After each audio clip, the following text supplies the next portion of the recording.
ఆహా ఆహా ఓహో ఓహో మెలకు వచ్చిందా? ఆహా మీరు పియానో ప్లే చేస్తుంటే మై మర్చిపోయానండి. ఆ.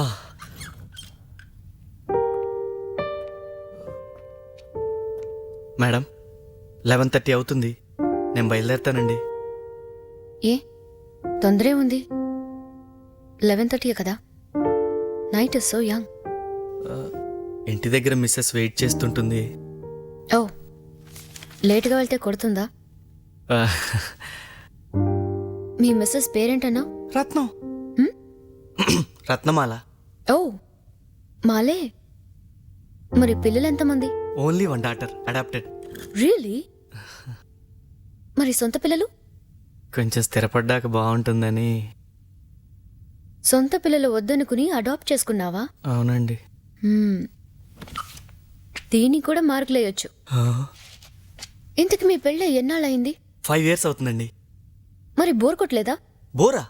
బోరేంటండి? అదే, మీ ఆవిడ బోర్ కొట్టలేదా? రత్నంతో బోరా? భలేవారండి. నా రత్నం పేరుకి తగ్గట్టే రత్నం అండి. పొగట్టం కాదు కానండి, చక్కగా ఉంటుంది, రుచిగా వంట చేస్తుంది, ఇల్లు అందంగా ఉంచుతుంది. కాకపోతే కొంచెం కోపం ఎక్కువ, ఎమోషనల్ అండి. కోపంలో కూడా చాలా అందంగా ఉంటుందండి. ఆపక్కడ, అక్కడ ఆపు. మీది లవ్ మ్యారేజా? కాదండి, మ్యారేజ్ తర్వాత లవ్. మ్యారేజ్ తర్వాత లవ్ ఏంటి? అవన్నీ ఉత్తుత్తి మాటలు. అలా అనేసారేంటండి? అవును, అరేంజ్డ్ మ్యారేజెస్ అన్ని అవసరం కోసం ఏర్పరచుకున్న బంధాలే.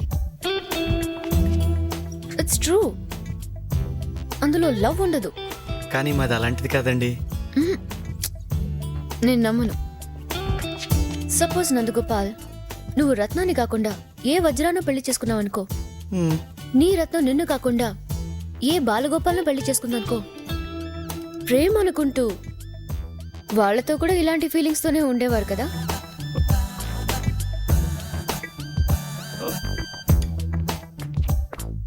మీరు నన్ను కన్ఫ్యూజ్ చేస్తున్నారు. పెళ్ళి అనేది దైవ నిర్ణయం.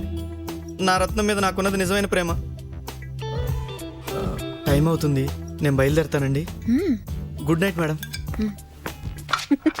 నందగోపాల్ మేడం, నేను చెప్పింది కొంచెం సీరియస్గా ఆలోచించు, దాంట్లో నిజముంది. Bye, good night.